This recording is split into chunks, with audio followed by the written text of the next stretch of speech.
All right. If all of Africa, and I mean all of Africa, all 54 countries of Africa, if they can watch this video and understand it and put to practice all the things that will be exposed to them in this video, Africa will be the next greatest continent in the world. And I'm telling you the truth. And the reason for that is simple. When you know the root of your problem, you know the root cause of your problem, then the solution is not far away. Today, in this video, we're going to reveal to you and expose the root cause of all the problems you see in Africa, whether it is economic, whether it is religious, whatever the problem, the root cause of it is what will be revealed in this video. So I'll play a video from a U.S. senator. No, not senator now, congressman, because he's in the House of Representatives. Congressman Larry McDonald. Before he passed, he was the chairman of the John Birch Society in the United States of America. Now, he made some really startling revelations that we Africans, not just our leaders, must understand thoroughly if we want all the problems of Africa to be solved. So I'll encourage you to watch this video. It's about 5 minutes or so. Pay close attention. Somewhere in between, he reveals 3 things. I want to see if you can guess those 3 things. And then we'll come back and talk more about the solutions that he proffers, how to root out the root cause of the problems of Africa. Please watch this video, and I'll see you shortly. The John Birch Society considers communism only one arm of a master conspiracy in which socialist American insiders are plotting to establish world government. Now, it also says, and here's Director John McManus, that's your public relations director, saying that former Secretary of State Alexander Haig and CIA Director William Casey are 2 of these master conspirators who are plotting to establish world government. Now, what do you say? That kind of silly, asinine statement is what makes people laugh at the John Birch Society. Well, Tom, I'm sure being a long-standing member of the Rockefeller apparatus and as a member of the Council on Foreign Relations of longstanding, you're fully aware that there is an elitist core in this country that has seen value in subsidizing communism, of protecting communism. It has? Sure. You're accusing me of subsidizing communism? No, I'm saying because I happen to belong to a... there is an elite core. Study group? Wait a minute. There is an elite core in this country that has dominated American society. Well, I'm not one of them. Trilateral Commission. The Trilateral Commission, Council on Foreign Relations. Well, let's face it, they've dominated the State Department for 40 years, and pretty much openly. All right, but what are they trying to do, Well, their objective is to try to bring about a gradual transition in our society, a dissolving of sovereignty, and a moving steadily to the left on the political spectrum. Well, who are they? The elitist groups that I mentioned, particularly key individuals and policymakers in the Council Is on the Foreign International Relations. Monetary Fund part of it? Well, I would say the International Monetary Fund has certainly been set up for the purpose of facilitating that transfer of sovereignty and transfer of wealth on the road. Right, we elected Mr. Conservative. Let me just finish the point, because otherwise we're going to have a lot of unanswered questions. That you are looking at a group that has worked to bring about a dissolution of national sovereignties on the road to world government.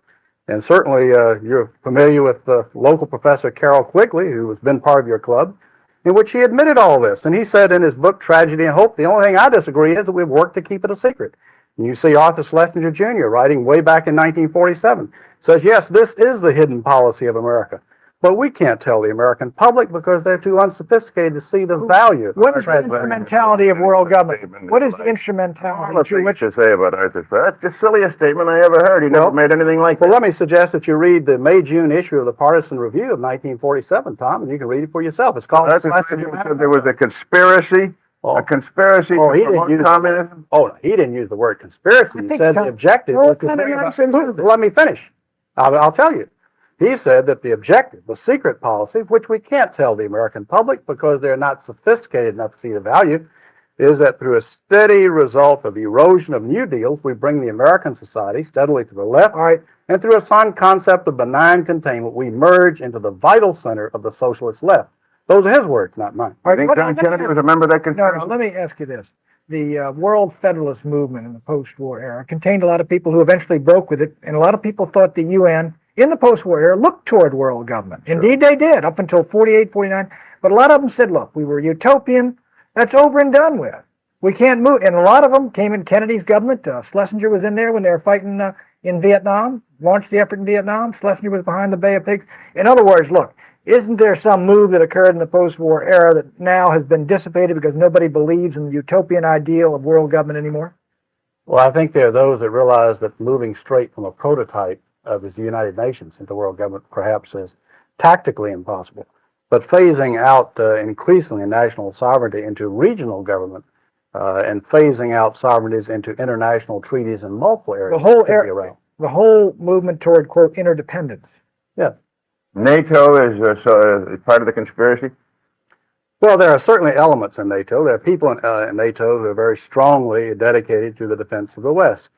But at the same time, you find in NATO a steady dissolution. You find a growing weakness. There's a NATO policy dominated by State Department policies that has not worked. Well, it's a regional grouping, and I think therefore it may be suspect by the John Birch Society.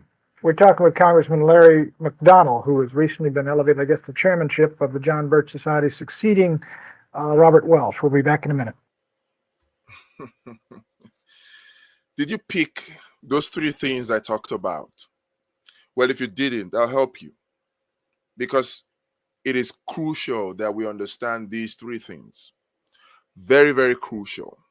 Before I go on to those three things, I'm just going to just roll this in the background, possibly. The three things are these. Number one, you're talking about world government. World government, where you have one single group of elites that control everything that happens in the world. A group of elites that controls everything that happens in the world. That's one. Two, for them to control everything that happens across the world, they have to bring about the dissolution of sovereignties of individual countries. They have to break down, dismantle individual sovereignties of different countries. And to do this, they have set up a system that is overseen by the IMF, which is the International Monetary Fund, and the World Bank. That system is a system whereby private incorporations are used to provide services in the West, and those private incorporations are then used to dissolve the sovereignties of other countries, particularly countries that are not smart enough to catch the plan of the West led by the United States of America. And how do they do this? How do they use these private corporations to dissolve the sovereignty of various countries, particularly African countries? This is the continent that is most hit, worst hit by this drive of this elite core of an American society leading the West. This their drive to dissolve the sovereignty of nations. That drive, the continent that is worst hit by it is Africa. And how did they achieve this? How? They use private corporations, private organizations to achieve this.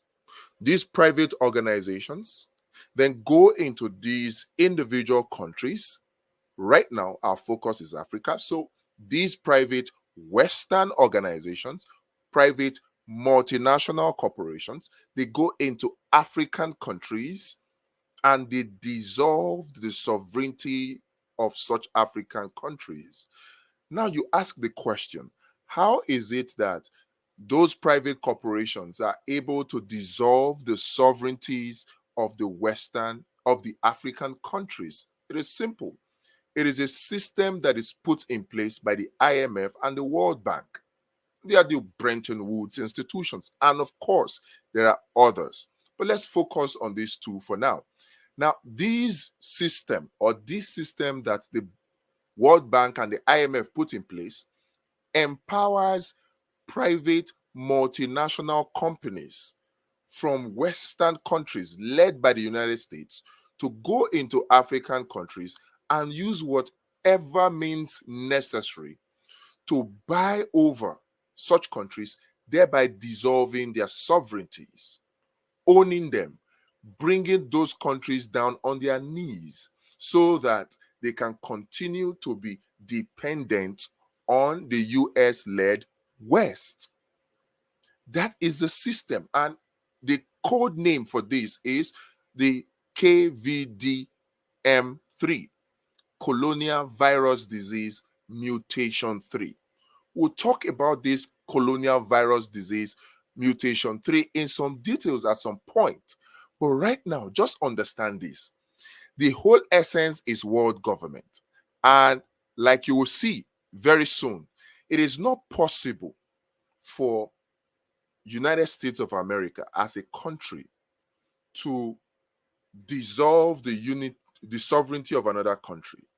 It is not possible for the United States of America or any other Western power, any other ally of the United States of America, to buy over another country officially.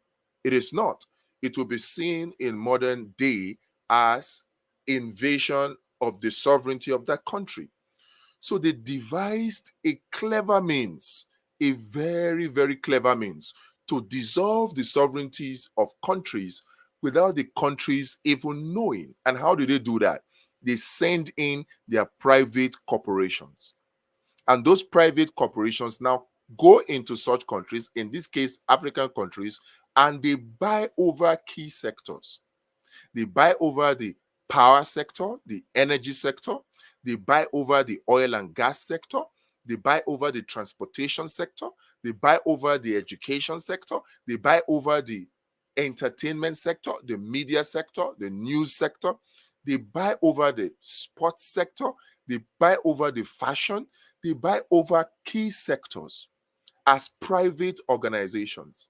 But they are actually doing that with the backings of certain powerful persons within the government of their respective countries. How do you explain that a few Western countries actually have or own about 50% of Africa? The remainder, large portion of the remainder, owned by China and India now, and some other East African countries. How do you explain that?